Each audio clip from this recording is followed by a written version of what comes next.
Millions take it to stop nausea, but what if this common medication held risks you weren't told about?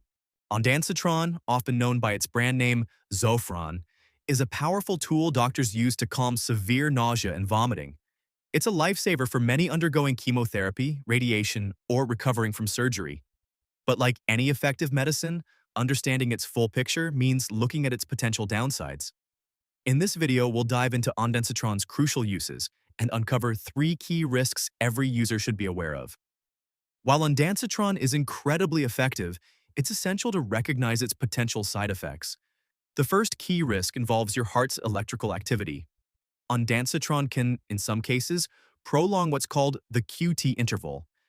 This means it takes a little longer for your heart to recharge between beats, potentially leading to a rare but serious irregular heartbeat.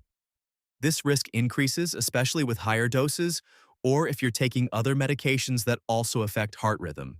Always tell your doctor about all your medications.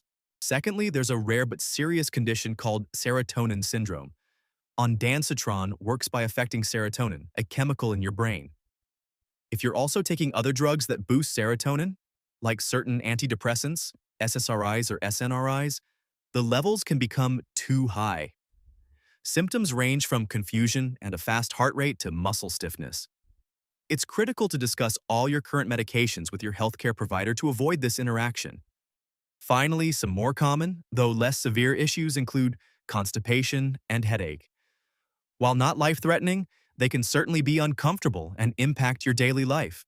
Knowing these potential risks doesn't mean you should avoid Ondansetron, but it empowers you to have an informed conversation with your doctor about whether it's the right choice for you, considering your full health picture and other medications.